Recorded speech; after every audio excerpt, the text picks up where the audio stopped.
A little over a year ago, I put out a tweet where I said the communications director is now the second most important job in a church. And I got a lot of pushback from that tweet, but I still stand by it. And in this episode today, we're going to talk about 8 reasons why your next hire at your church should be a communications director.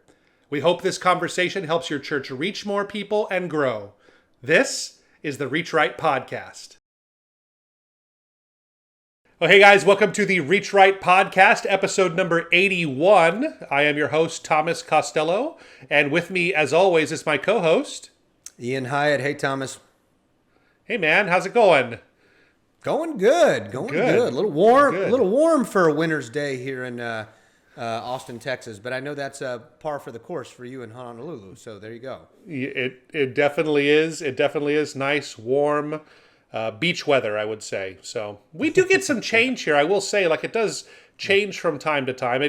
The temperature on average is about a 10-degree shift between July and January. So you know. It's Crimea River to everybody else. All of our listeners up north are very jealous of you right now. So, yes. Yeah, that's exactly it. So, well, we have a good conversation today. It's going to be, the title of the episode is why your next hire should be a church communications director. I think this is an important conversation. I put out a tweet probably in like May of 2020 where I said that because of the pandemic and in this new season, the church communications director became the second most important job in every single church. And I was met with all kinds of pushback, and some people said, "Psh, that's ridiculous, don't be absurd." And I don't know what their thinking on their ranking was or where you should rank people, but I stand by that. I still think that is the case. I think that I'm sure for most of our audience that having a full-time church communications director as a standalone position, that's not something they can pull off. But I think really thinking through the elements of communication and making sure that those roles are assigned to somebody, that is one of the most important things that you can do. And so as we've dug in and we've had some conversations, I think you agree with me on this, that just this is a super vital role for churches all over, because everything is communication nowadays. I mean, everything is about how you communicate. There's so much ministry that happens outside of sanctioned times at church, and all the other communication and information that's passed along there. It is just it's so vital. It's taking advantage of all that other time in the week there. So, agreed? Yeah. Oh, totally agree. And I connect with so many communications directors, and I will say this, I connect with more of them over the past several years, and I think this was something that was actually already becoming the case even before the pandemic, I would say. I think, the pandemic accelerated the necessity for good communication and someone to handle that role. But because of the internet, because of just our modern world and the way that churches operate now, I think that I would argue that was the case even before the pandemic. Yeah, absolutely. No, I think you're probably right. It's just we didn't realize it until after the pandemic, and we said, oh no, now we can't even communicate on Sunday mornings for a few weeks at least, or in my case for 18 months, we couldn't communicate on Sunday mornings. And so, here we have this ability to communicate outside of that. So yeah, I think that's really it. So today, what we're going to go through is, I guess you could take it as almost like a job description, or some of the things that a communications director, what they can do, what they should be doing, some of those things for your church there. I think it'll be a helpful conversation. I think as we kind of brainstorm this and came up with those ideas, I think it's for a lot of churches, you could see this as a full-time job. If you did all of these things and you're consistently keeping all of these plates spinning in the air, it is a big job for people to undertake there. So I'll go ahead and kick us off today. The first, reason why your next hire should be a church communications director is you probably need help creating your church statements. And by that, I mean your mission statement, your vision statement, your core values. So we talk to churches all the time. And how often do we hear one of two things? It's like we don't quite have our mission, vision, core values worked out yet, or we have our mission, vision, core values worked out, but it was the guy before me that did that, and we're kind of thinking about changing them, right? That's like the two most common answers. Very rarely do we hear someone say, we have our vision, mission, and core values all worked out. We love them. We're proud of them. We use them all the time, and they're working great for us. I think that a communications director can really help you in crafting those and helping you think through that. Really important, along with other people on your team. It's not going to be just a one-person job to do that. It's something that takes a lot of input from other team members. But even more important, they can help you make those be part of the vernacular at your church. It's something that people use all the time, that it's used in all your communications, because we know that a mission or vision statement, they have zero value if nobody knows what they are, right? There's no real use to those if you don't ever say them, and they're just something written on a document someplace that nobody ever sees. It really needs to be something that's communicated. So I think that helping you to create and keep those statements alive, that is a really important role for a communications director. Yeah, I agree. And one other thing you made me think of was taglines, which are big now for marketing and web, what you do on the web, and how often do we come across a church that's not quite settled on what they have, or it's very lengthy, and they lean on us in our consultation to try to help them with that, and sometimes we can, but it's better suited for a communication director or someone communication wise would probably be better suited to think through that. That's totally agree, and that's probably a good segue into the next one too. Is keeping your communication concise is something that a communication director would do. So we have had this problem, and I say we, yours truly as well, when I pastored and just in ministry life, and every church struggles with probably staying on message and keeping things concise and consistent. We're very wordy also within churches. We have a lot to say. There's a lot that God has to say in the Bible, and there's a lot that, all of that. So I know that that's something too, is that a valuable trait that someone who's helping with your communication should have is helping you stay on message and repeating that often. I know that that's, it's probably something that we can get tired of saying the same things over and over again, but it's really important to keep a church on message and going. Yeah. Yeah, I think it's Andy Stanley who has said that, like, if you're starting to get sick of you saying your vision statement or your mission statement over and over again, that's probably a good sign that you're just starting to say it enough. Because you got to remember, the more you say things, and like we know this, right, from this podcast, right? It feels like sometimes how many different ways can we talk or include calls to action, or talking about call, like it's like our thing for every episode is, although I don't think we have that one in this one, but call to action, that's something we always talk about. And we feel like, oh my goodness, we're talking about it again. It should be so obvious at this point.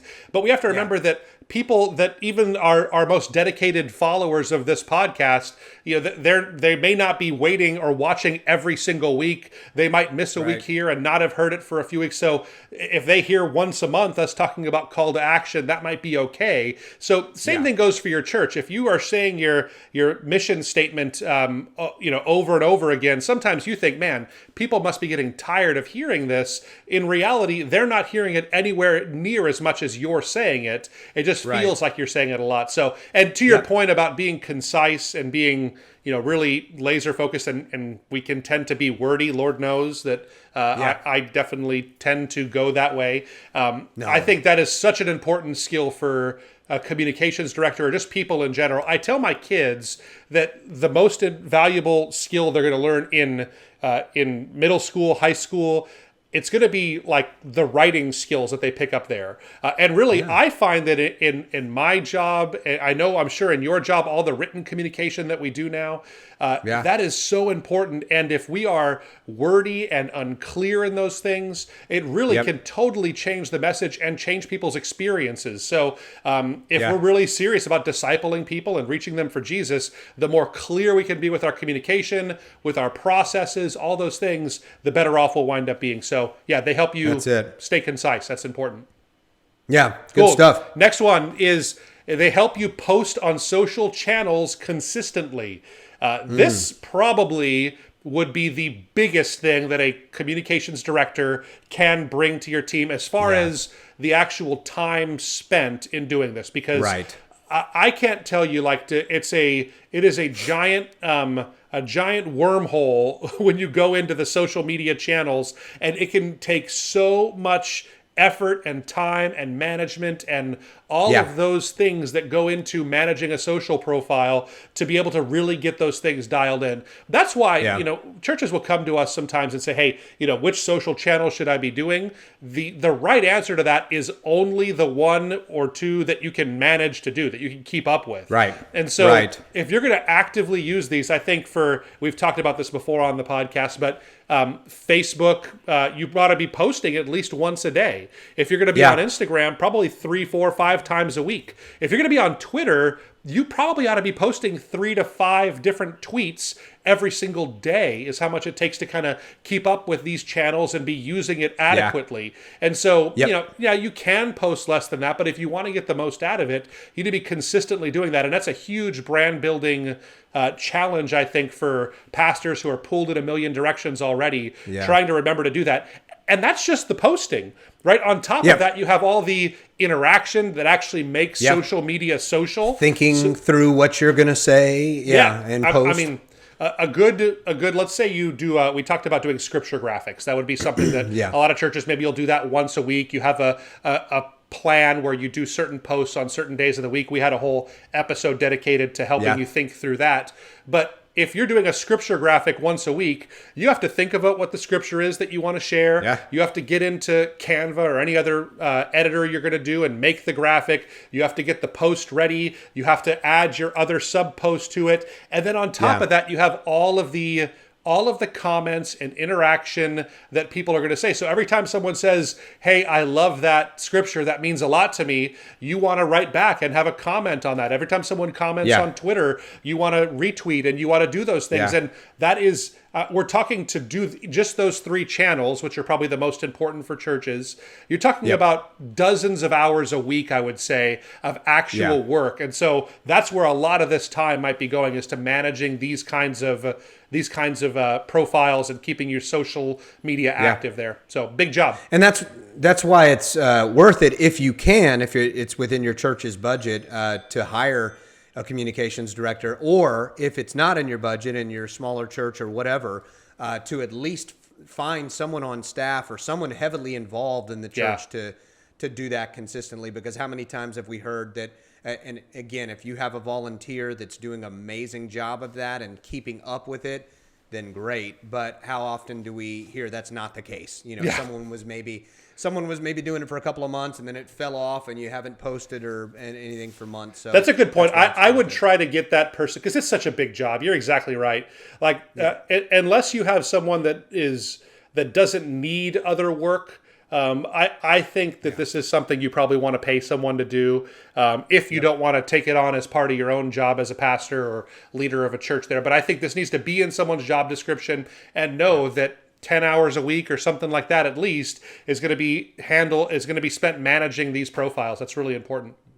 Yeah, good. I'll get the next one, and this is a biggie too. It's you need this person, this communications director, to help build your assimilation communication process. So, and I like how we specifically put that in the point that it's build your assimilation communication process, because you may not lean on a communication director. You may, but to build the whole assimilation process, but the communication process of it, the order of it, what you're saying, and again, all of that. I mean, how many churches do you and I both consult and come across that as soon as we ask about what a church is doing for assimilation, it's most of the time, I would say, a work in progress, but something that is so vital to do for sure. So, Yeah, the communication around it. I mean, so what we're talking about here is crafting that sequence of emails that a first-time visitor gets, or helping you think through the text messages that you're sending out to them, and making sure that you really clearly communicate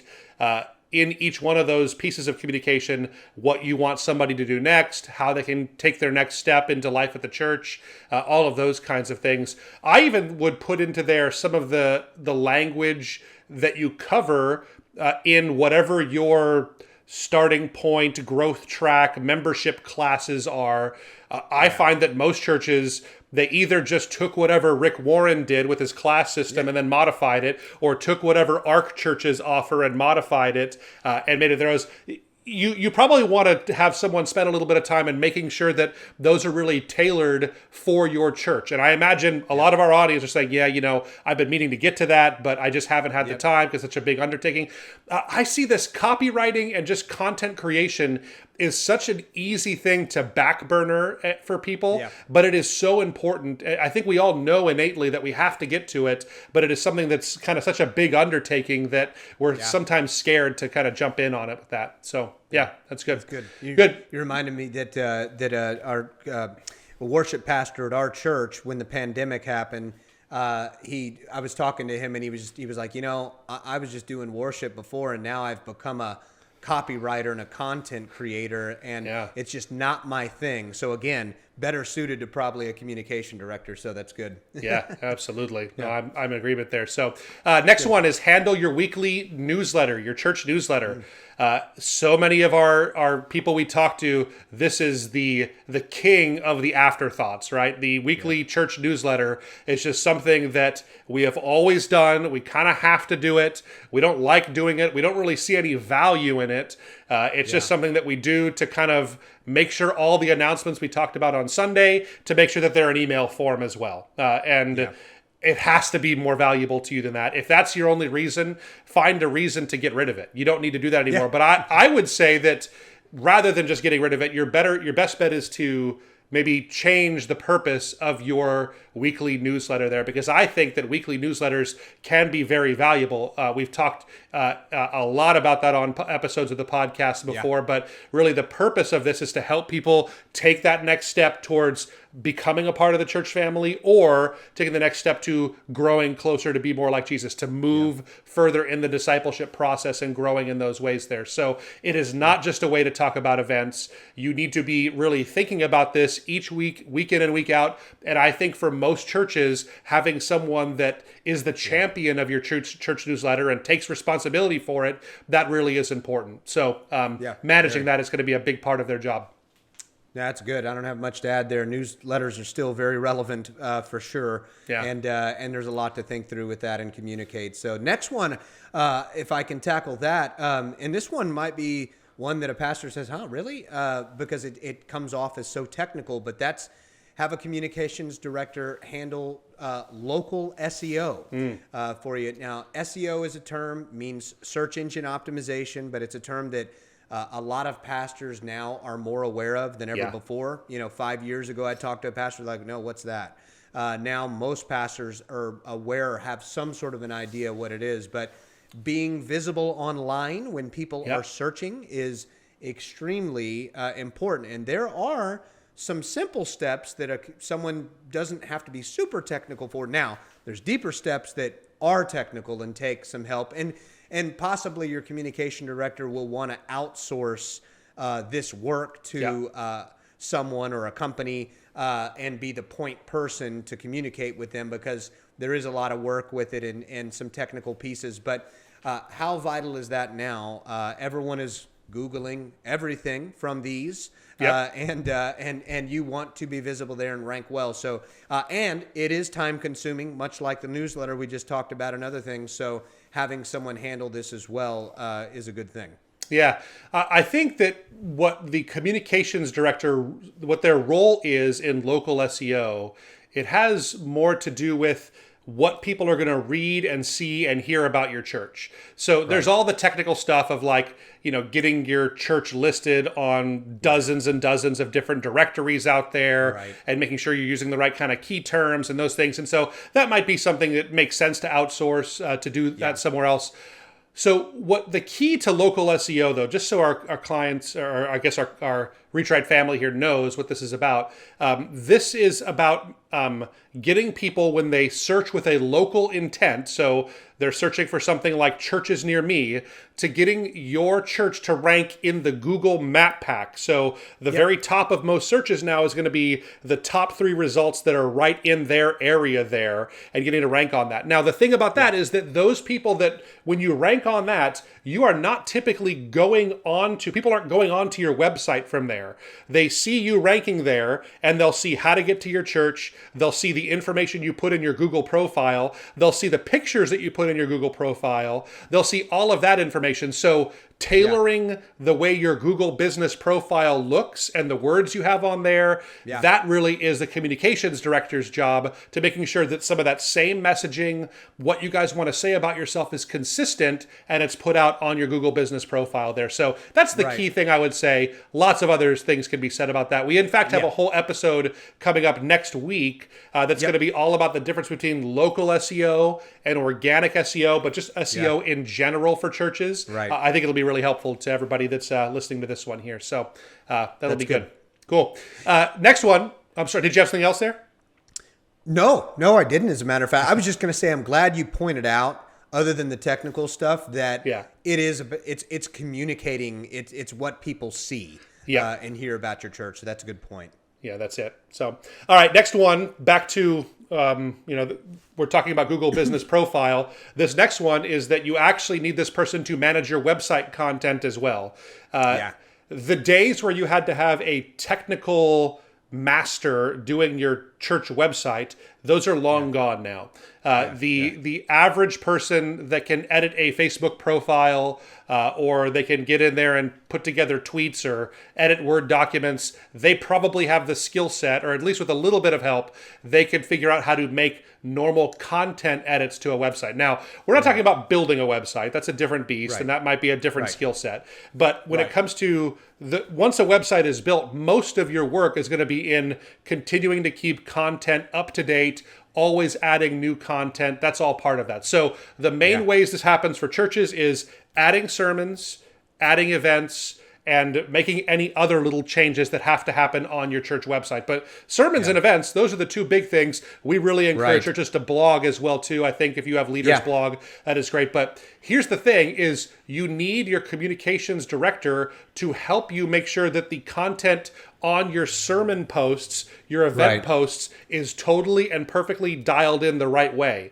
So like sermons, we talk about this, that one of the biggest mistakes we make is just putting the video out there and a title and letting it speak for itself, because you need to actually have more content than that if you want people to be interested in clicking on it, to dig in deeper, to want to listen. So you really need to be thinking about what you want to say on each of these posts. Same thing goes for events.